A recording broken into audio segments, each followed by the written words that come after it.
So you train hard, you're strong, yet your back still hurts. Strength alone doesn't necessarily protect you from pain completely. Today I'm going to explain why strong people may still get back pain and what you can do to help yourself get back on track faster and be more resilient. In the big picture, you have to consider a few things. Strength doesn't necessarily equal more coordination. Strength doesn't necessarily equal optimal timing. And strength doesn't necessarily equal optimal recovery. Although, of course, if you're stronger and moving your body, keep doing it, of course, yes. But here's where the fine tuning is going to come in. I'm going to share that with you today because oftentimes, sure, if you're moving your body's more efficient at bouncing back more quickly, typically. And typically you're going to be more coordinated. But this is for those of you who want to do the fine tuning and really dive into how you can help improve things. So maybe you're moving at the gym, wonderful, let's keep it up. But how can we do the fine tuning to help take that strength, improve and coordinate how you move, improve the timing, and of course, optimize the recovery.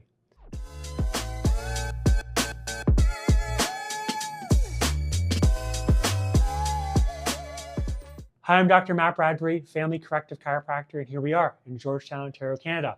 This is our practice, One Life Family Chiropractic, and today we're going to be talking about, well, why strong people may still get back discomfort.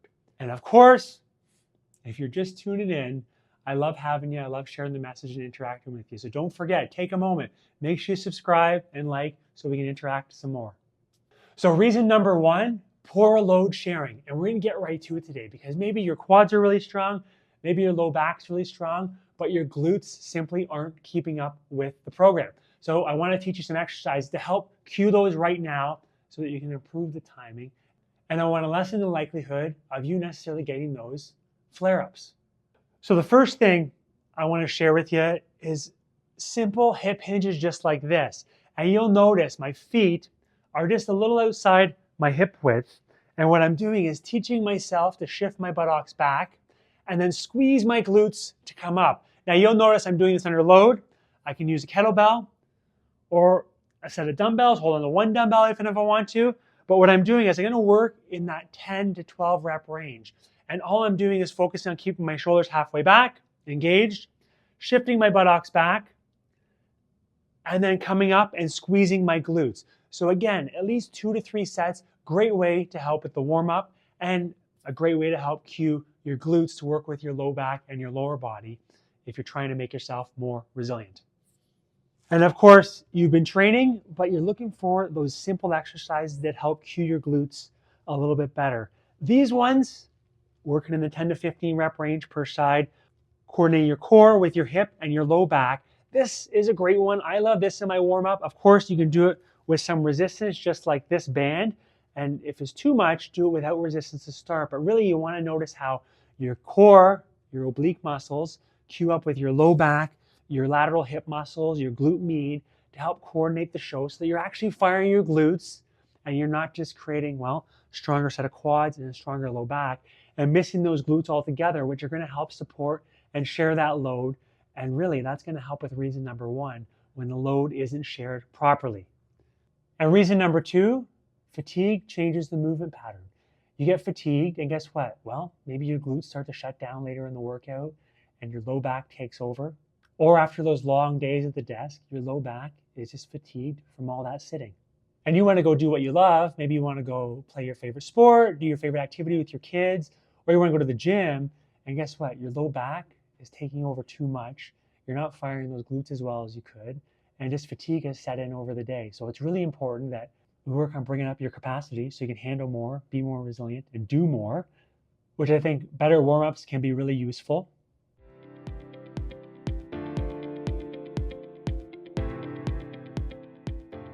Having planned deloads every 4th or 8th week, you start to take things a little bit lighter, whether you reduce the weight overall and reduce the volume a certain percentage. I know what works really well, and I've used in the past, is right away you reduce in terms of the weight every 4th week, what you lift. So you can reduce the weight slightly, and you can reduce the overall volume, whether that's 20, 25% in the volume of sets.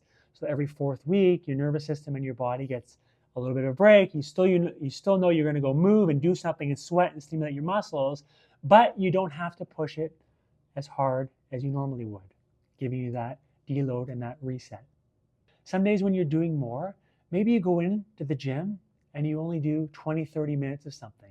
Whether you do your main lift, instead of doing 5 exercises, you do 2, but you still warm up and do something, but you say, hey, today I'm not going to push it. Today I'm going to do the core of everything, the important stuff.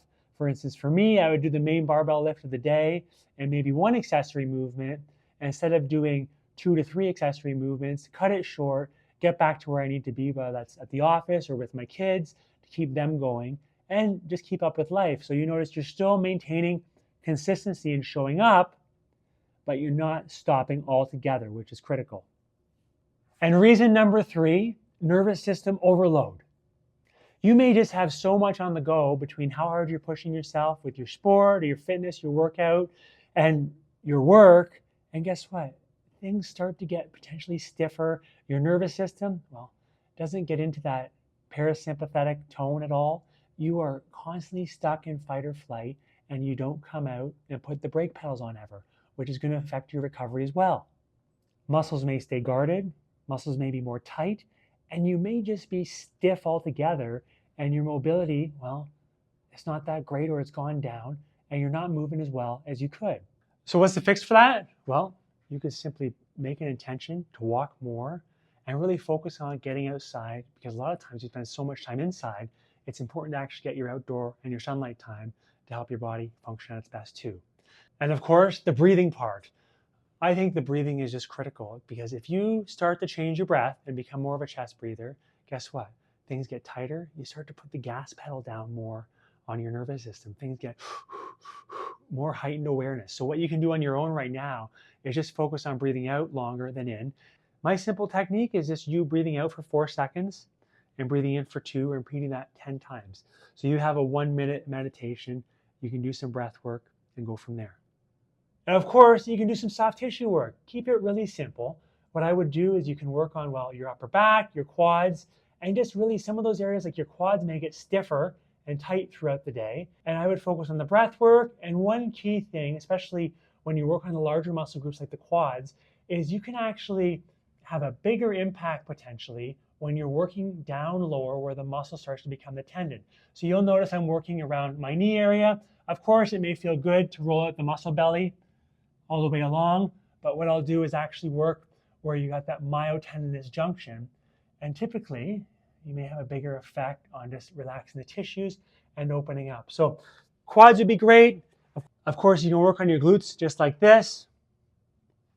And if you've been sitting all day, yeah, roll out your upper back. Spend at least 30 seconds just like this, working on your breath work and bringing your hands over your head to do the opposite of how you may be spending each day. So some key things, simple things that you can do to help just breathe, relax, and go from there. And of course, to wrap it all together, many people, they do these simple things. They put these things into action, they're doing it, and when they finally come to see me, they're moving maybe, but we do a proper assessment and we look at whether they need corrective chiropractic care. And what we often find, if their spine is shifted and stuck, so improper motion and nerve irritation, that's exactly what we're looking for. That's what's part of our unique approach to health, is this whole system has to work together. Your brain sends messages to your muscles, organs, and helps with how you heal and perform. If the nerves are irritated, we're going to want to know about it. Some areas you may feel, i.e. if your low back's talking to you, but some areas you may have no idea about. We may find structural shifts up here, lack of motion, and things that need to be identified and corrected to help you perform at your best. So putting the whole picture together is key, and this is often like the X factor. People are doing many things outside of here. We start addressing the health of their spine and nervous system, and their body starts to heal and work better, and they start to perform the way they want and reach their goals that much better. Something to consider, and of course, that's why I love doing what I do. So remember, you're far stronger, more resilient, and resourceful than you may be able to believe. Start with consistency. And of course, if you enjoyed this, I loved having you. So take a moment. My mission's huge and I can't do it all alone. So take a moment. If you can share this, wonderful. If you subscribe, you want to interact some more, I love having you. I'd love to see more of you in the future too, and give you this great information to help you along your health journey. Anyways, thanks so much for your consideration. Hope you're doing well out there, and bye for now.